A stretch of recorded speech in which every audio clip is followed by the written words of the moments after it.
queridos? Vamos ao que interessa, né?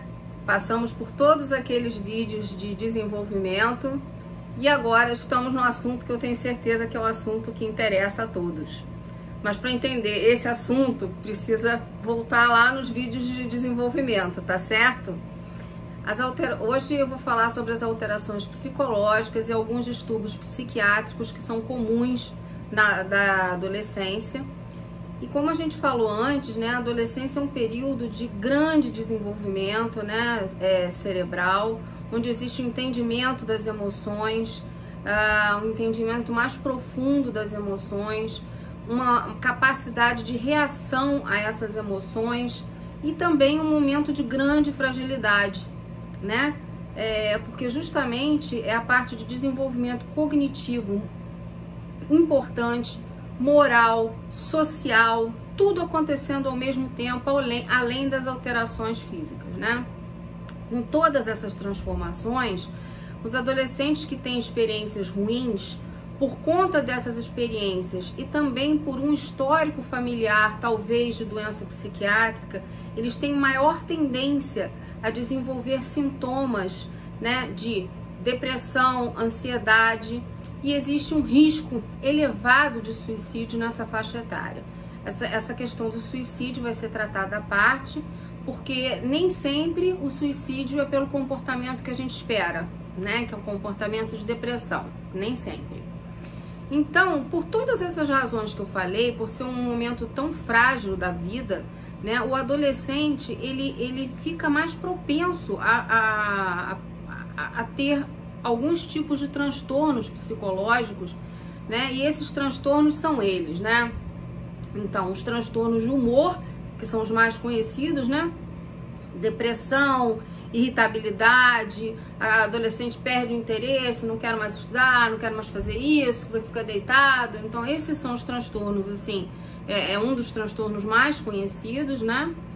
O transtorno do uso das substâncias psicoativas, que eu falei no vídeo prévio, no caso o uso de drogas, né?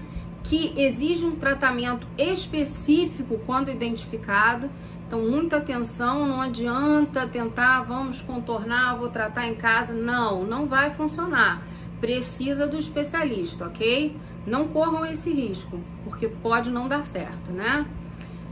Os transtornos de conduta, a famosa conduta agressiva, né? Desafiadora, desafiando os pais, chegando em alguns momentos a se envolver em situações chamadas de ilegais e que ultrapassam o direito do outro, né? E uma vez ultrapassando o direito do outro, são situações que colocam o adolescente em posição bastante delicada e, por sua vez, os cuidadores e responsáveis, né? Transtornos de ansiedade, que são os mais conhecidos, são comuns na infância também, a ansiedade, a fobia de escolar e tudo, mas na adolescência surgem outros, né? Por exemplo, o estresse pós-traumático, síndrome do pânico, fobias em geral, transtorno obsessivo-compulsivo. Essa época, então, de pandemia, em que a gente viveu uma nova realidade, imagina, para os adolescentes está sendo muito complicado, porque além desse processo todo de transformação, eles estão vivendo um processo de transformação que os adultos também estão vivendo, né? A gente está aprendendo, né, uma nova realidade. Então imagina, junto com eles que estão em fase de transformação. Então o estresse pós-traumático nessa fase, né, de pandemia tem sido bastante frequente. Os pediatras e os ebiatras têm visto muito transtorno de ansiedade, transtorno de humor e os estresses pós-traumáticos aí. Os transtornos alimentares, que merecem também, né, um vídeo específico sobre isso, porque aí a gente tem transtorno de imagem, uma série de coisas que vem junto, né, do transtorno alimentar.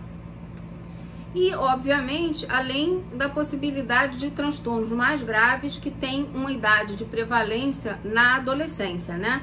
O início dos sintomas geralmente ocorre na adolescência, que são os transtornos psicóticos, englobando aí, né, as esquizofrenias e as psicoses em geral.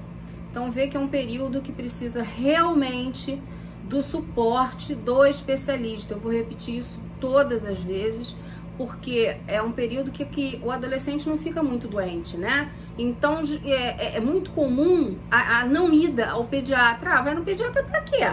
Não precisa, não tá doente. Mas nós precisamos lembrar, os cuidadores precisam lembrar que é uma fase de desenvolvimento de várias habilidades. E isso pode vir a se tornar um problema lá na frente se não estiver sendo acompanhado de forma adequada por um especialista. Ok? Grande beijo para todos.